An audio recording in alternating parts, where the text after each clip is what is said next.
Hello everybody, welcome back to a brand new episode of our NASCAR Heat 5 career mode here on the channel. I hope you're all having a great day. Today we go racing at Watkins Glen, where we are still in this tight battle with Matt DiBenedetto, with Alex Bowman that we've been talking about every single episode for like what feels like the last 8, 9, 10 episodes at this point here. As you see, a quick little overview here of the current playoff grids as well in the other series. The playoffs in the truck series actually is already kicking off here now, so you'll see what that looks like. It's actually John Hunter Nemechek at the top of the playoff grid there, going into, I think, the first race of their playoffs here coming up. But we come through into Watkins Glen, a prime opportunity for myself, for us here in this RCR number 27 team, to be able to get ourselves more of a buffer against that cutoff line, or maybe even, if everything works out, an opportunity to actually win this race. Really, you never know what way Watkins Glen is going to go. Sometimes it's a really calm race, sometimes it's a pretty chaotic race. So hopefully for us it's a calm race for myself, but certainly wouldn't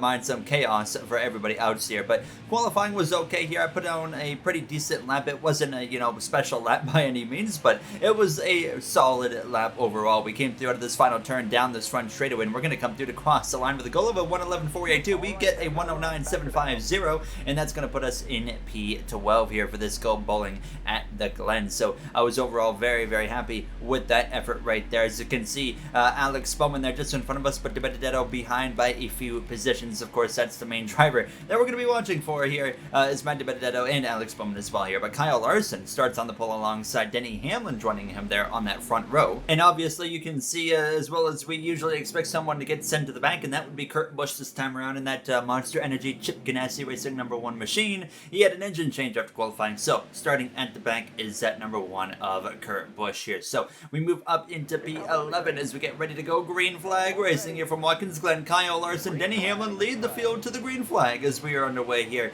in Watkins Glen International as we head down into turn 1 around this outside here. Now the preferred lane here into turn 1. Actually, I got ran into the back of it into turn 1 by the #2 of Brad Keselowski, so not much time being wasted right there as we head down towards the S's section of this circuit. And Chase Briscoe is able to get out in front of myself, Larson, Hamlin. They're side by side up towards the top of the S's there as they make that stretch down towards the bus stop here now. As this is a prime opportunity on these opening laps to gain some track position, we would of course like to get some stage points if possible here in both stage 1 and 2. Keselowski sends one up my inside. I was kind of a little bit lenient and cautious on the braking there to the bus stop. Actually got briefly into the back of the 14 of Briscoe. Now the inside of Briscoe here into the carousel. We move up into P11, a chance to get into the points as well if we can make this pass right here on the #12 of Ryan Blaney. A little bit of contact there with the Penske Racing driver, but we get clear of Blaney. Move up into P10 already on this opening lap here from Watkins Glen. Alex Bowman there just in front of us. Larson, he would solidify himself out in front of that #11 FedEx Toyota Camry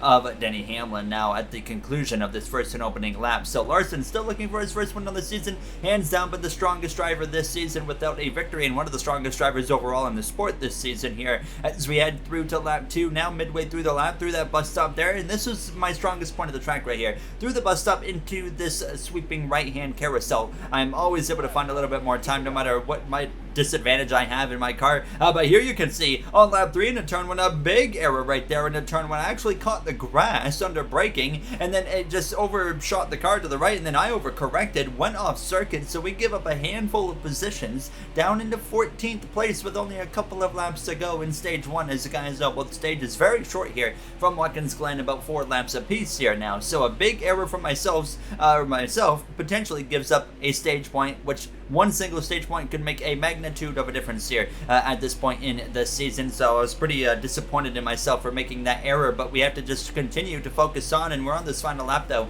at this point of stage 1, and it was Kyle Larson who would come through to basically a Sunday cruise kind of stage 1 victory here from Watkins Glen for another playoff point. But we're going to head down into this final corner, catching the grass a little bit again there, and you can see I go a little bit wide, so not even much pressure at all on the 2 of Brad Keselowski. So we're going to come through to cross the line for 14th place here in stage 1. Not what I would have preferred, not what I know I'm capable of here on a road course, my strongest type of racetrack, and unfortunately just wasn't working out there in stage 1 as my AI decides to plow into the back of the #2 car just in front of us. Nobody comes into the pit lane, so everybody remains in the same position as we get the second stage underway. Our teammate right there of Tyler Reddick there for Richard Childress Racing just in front of myself here as we head down into turn 1 alongside this 2 of Keselowski. This time I don't get ran into the back of, thankfully. Now as we exit the corner now, and actually we're going to make it 3 wide right there with Reddick and Kozlowski. Reddick backs out of it. I wasn't originally trying to make it 3 wide actually with Tyler Reddick. It just kind of happened, and then I just took advantage of it once I saw the opportunity,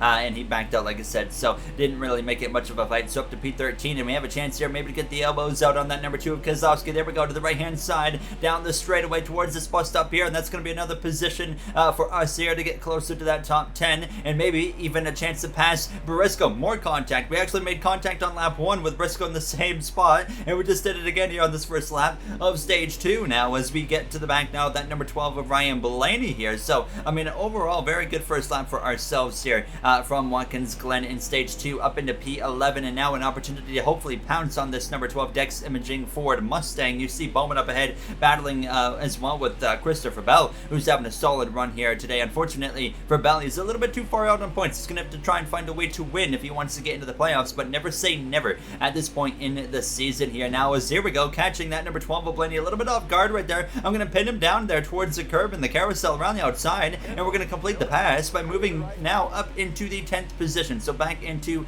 a single stage point paying position here now as we would try to close in. Alex Bowman here in these closing moments, as well as Kyle Busch and his Joe Gibbs Racing, teammate of Christopher Bell here now, but we were running out of time very quick here coming up to this final lap. A very calm race so far. When it's a very calm race, it means for a very quick episode here, so I was hoping that things would spice up a little bit here.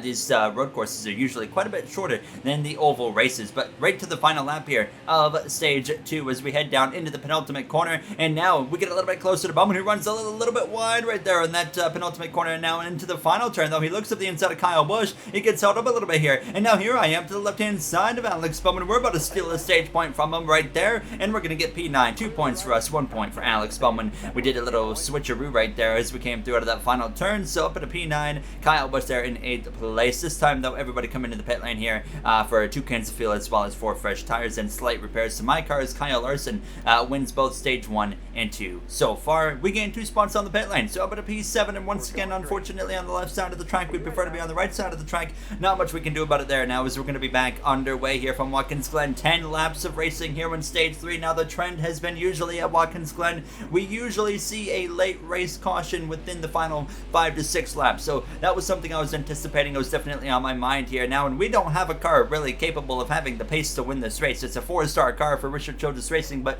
these road courses are usually the track that gives us our chance. Contact right there with the number 19 of Martin Truex Jr. I lost the back end through the exit of the S as we slid into the side of him. Thankfully, none of us resulted in an accident after that, and unfortunately, that is the last guy that we want to be running into, because Martin Truex Jr. was a rival. We got him away from being a rival, but he's only 1 bar away from being a rival once again, so I'm hopeful that we didn't just make him a rival again here as we close in towards the end of this regular season, and now currently coming into this race, it's just Eric Jones that's our rival. There's another power move right there around the outside of that 20 of Christopher Bell, just like we did in Ryan Blaney earlier. So, up into 5th place here now in these closing laps of Watkins Glen after that pass on the 20, but you can see really quickly things would get spread out. And another thing to note, by the way, Kyle Larson got beat on the restart by Denny Hamlin, so Denny Hamlin took over the lead, and it is hard to pass for the AI here at these road courses, so Larson might have just thrown away another potential win this season here, but I was waiting. When's that caution coming? Like I said, even though it's on relaxed yellows, we usually see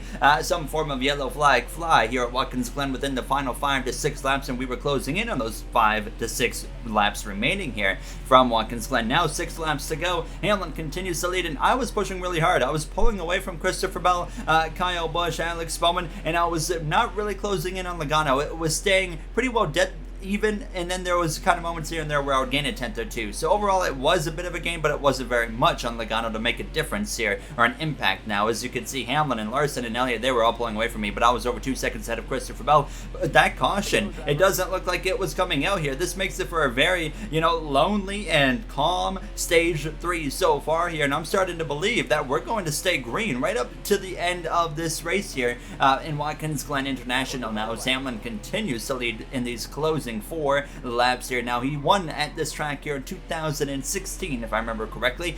His first and I believe only road course win to date so far in his NASCAR Cup Series career. We're still looking for our first road course win. We're still looking for our first win in general here in this NASCAR Cup Series, and these road courses have continuously in this rookie season been one of the tracks that we can shine on and show what we're capable of in this 4-star car, solidifying that we definitely should get a better ride next season in Season 2, if Season 2 does happen with the whole next-gen mod. We'll have to wait and see what's going on with that, but nonetheless, it looks like, yes, with 2 laps to go from Watkins Glen, that caution's not coming, and we're going to stay green right until the end of this race, which, like I said, I was kind of hoping that that wouldn't happen, because I wanted to be able to, have a bit of a longer episode here from Watkins Glen, but it just remained so calm in this race, which was so unexpected. And white flag is in the air, and we are still closing in by like at 10:32 here or there on Logano, but that was it here as we head down into turn 1, and we were very well ahead of Christopher Bell and Kyle Busch and them, and Denny Hamlin. He was just on a cruise home at this point now, as he's got Elliott, he's got Larson very close to him, but it was just so difficult to pass for those drivers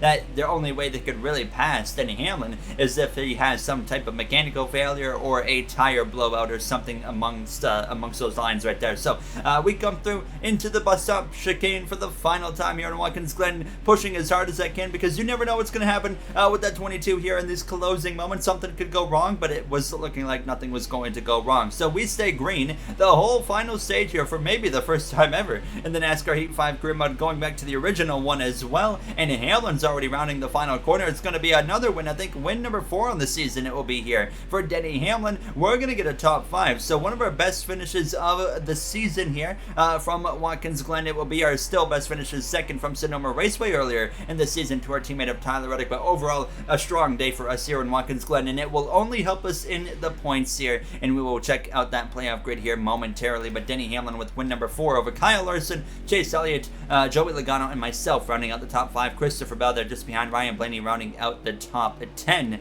as you can see the rest of that finishing order on your screen. And not a single DNF, another rare thing that we rarely see here in the NASCAR Heat 5 career mode. Usually you see 1 or 2 at least throughout a full 25% race, but there's a playoff grid. So currently myself, Alex Bowman, we're still the last 2 cars in the playoffs there. Hamlin's at the top of the board now with that 4th win of the season. It's crazy how many drivers have 3 wins or more, by the way, but here you're going to see one more time what's going on between myself and Bowman, and we're about 16 points ahead of Alex Bowman, which means we're 18 points above the cut line, as DeBenedetto is 2 behind Bowman. So we go into another road course, Indianapolis road course. I think we could have a shot in the speed to win that one for sure. Then we have Michigan and Daytona to round out the regular season. That's going to do it for me though. If you guys enjoyed, make sure to like, comment, subscribe. Those would all be so appreciated. Thankfully, Truex is still not a rival. It's just Eric Jones, but I'll see you guys in the next one from the Indianapolis road course. Thank you for watching, and have a great day, everybody.